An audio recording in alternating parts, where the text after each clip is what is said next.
Tonight we meet an immigrant who came to Colorado, the Montbello neighborhood of Denver specifically, came from Somalia 12 years ago. This year, she is a valedictorian. When I graduated, I had a 4.3 GPA. I have all A's on my transcript except for freshman year. I got a B+ on my biology class second semester. This isn't my original speech I had written. My original speech wasn't something that I was necessarily proud of. This will probably be the most people have ever heard me talking. I actually wasn't expecting to be valedictorian, and many might find that shocking. I never thought I deserved to be valedictorian. I didn't fit what valedictorian was supposed to be or look like. Many students would put themselves down when they would try to congratulate me. We have programmed ourselves to believe only some of us can win this race, only some of us can make it. We have programmed ourselves to believe in order to lift someone up, we have to put ourselves down.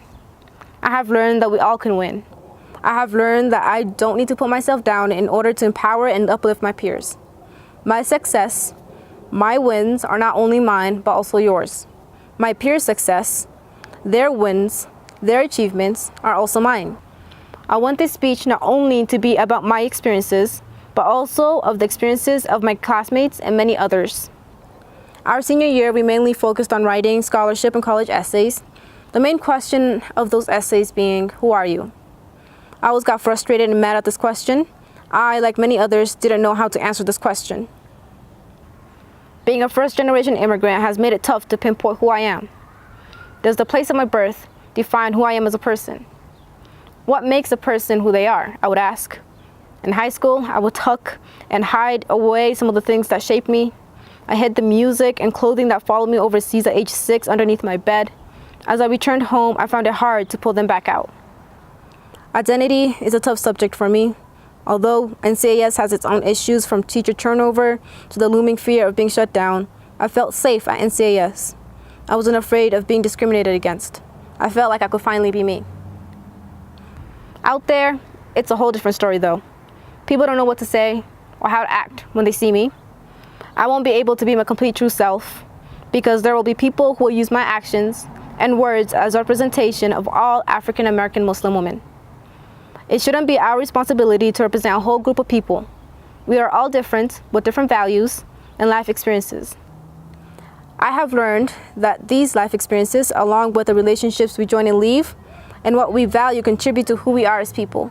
We are crafted through our environment and through those who surround us. Many go on through life trying to find themselves, failing to realize there is no definitive self. We are constantly changing and evolving. I took a look into my life and I realized I was rarely comfortable being in the moment and being present. While in high school, I was constantly working. I used work to excuse my mental well-being. I found that I wasn't the only student allowing my grades to take up space where there needed to be room for mental health. Mental health is slowly becoming less taboo to talk about, yet we have to have so much more discussions about it.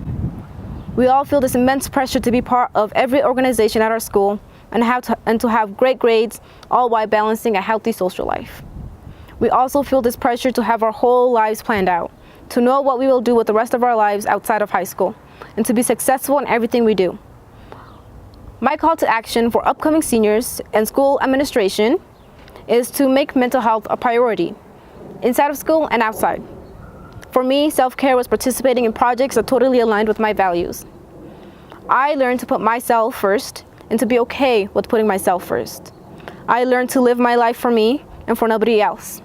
I want to choose what I do with my life, and I understand that won't make everybody happy, and that is perfectly fine.